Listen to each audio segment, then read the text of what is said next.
Conditional sentences discuss करेंगे, उनके all concept जितने भी एग्जांपल्स और एक्सेप्शन सिर्फ 5 मिनट में, ठीक है। तो स्टार्ट करते हैं। कंडीशनल सेंटेंसेस की सबसे बड़ी शर्त या पहली बात यह है कि ये इफ़ और व्हेन से शुरू होते हैं। अगर ये इनके पहली कॉज डिस्कस किया गया और अगर इफेक्ट हो तो वो दूसरे हो सकते हैं, लेकिन इन सेंटेंसेस में इफ़ और व्हेन ज़रूर इस्तेमाल होते हैं, ठीक है। इफ़ स्ट्रक्चर अगर कॉज और इफेक्ट हों आगे पीछे, मतलब पहले कॉज और फिर इफेक्ट, उनके दरमियान कॉमा होता है, और अगर इफेक्ट पहले हो और कॉज बाद में तो उनके दरमियान कॉमा नहीं आता, ठीक है। अब ये sentence I will inform him, क्योंकि आई विल इन्फॉर्म जो है ये इफेक्ट है, ये पहले आया है, और इफ़ आई सी हिम जब मैं उसे देखूँगा तो ये कॉज है, सॉरी ये इफेक्ट है।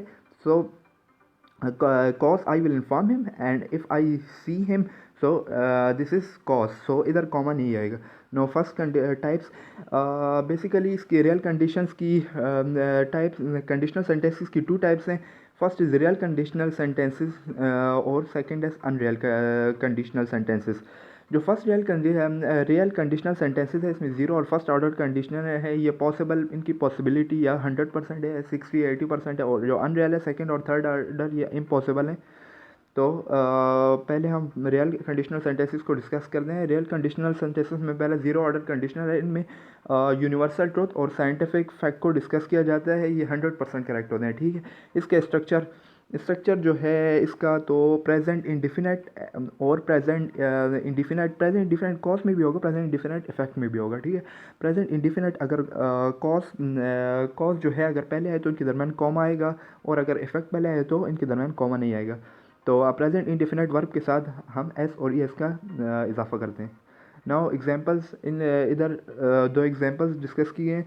When it rains soil gets wet, soil got wet, soil will get wet, soil would get wet. So जैसे कि डिस्कस किया पहले कि प्रेजेंट इंडेफिनिट दोनों जगह में आएगा। तो soil when it rains soil gets wet, because soil gets wet is a indefinite tense, so cause and effect दोनों इसमें आएंगे। अब देखिए सेकंड एग्जांपल जो है, if you press the button, इधर कॉमा नहीं लगा, कॉमा इस्तेमाल लगा ले। Machine started, machine could start, would have started. अब मशीन जो है ये तो यूनिवर्सल है, किसी भी आप इलाके में है मशीन, अगर आप कोई भी मशीन स्टार्ट करना चाहते हैं तो आप उसका बटन आपको ऑन करना पड़ेगा, तो स्टार्ट हो जाएगी मशीन, इसमें कोई दूसरी राय नहीं है। तो इस वजह से हम कह सकते हैं if you press the button machine started, would, could start, ये सब रॉन्ग है।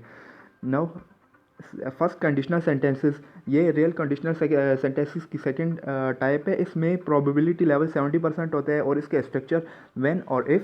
प्रेजेंट इंडेफिनिट टेंस होता है, ये कॉज होता है, और इफेक्ट में will, shall, may, can, going to, verb, first form. ये जो will, shall, may, can and going to है, ये आपने याद रखने हैं, इससे सारे क्वेश्चन इसी से सॉल्व होंगे।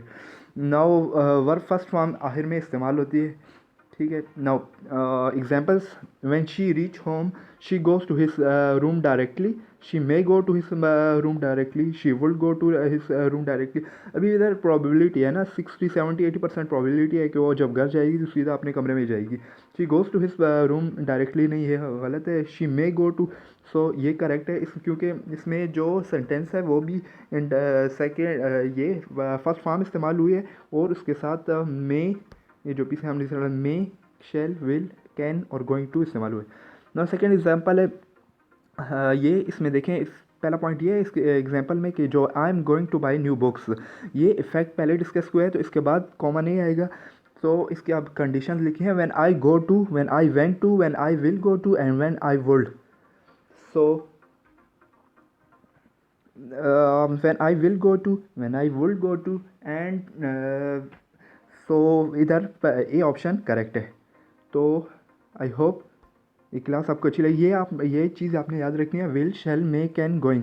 प्रेजेंट ज़ीरो कंडीशनल सेंटेंसेस में और फर्स्ट कंडीशनल सेंटेंसेस में फ़र्क ये है कि ज़ीरो कंडीशनल सेंटेंस की प्रोबेबिलिटी 100% होती है, उधर कॉज एंड इफेक्ट दोनों में प्रेजेंट इंडेफिनिट इस्तेमाल होता है, जबकि यहाँ पे प्रेजेंट इंडेफिनिट सिर्फ कॉज में इस्तेमाल होता है, उसके बाद शैल, विल और मे, कैन एंड गोइंग टू आते हैं, जिसके बाद वर्ब की फर्स्ट फॉर्म आती है। तो हम उम्मीद करते हैं कि आपको समझ आई होगी। अब अनरियल सेंटेंसेस जो हैं इसको हमने दूसरी वीडियो में डिस्कस किए, तो आप काइंडली दूसरी वीडियो देख लें इसकी, जिसमें हमने इसको कम्प्लीटली डिस्कस किया। काइंडली सब्सक्राइब और लाइक कर दें। Thank you very much.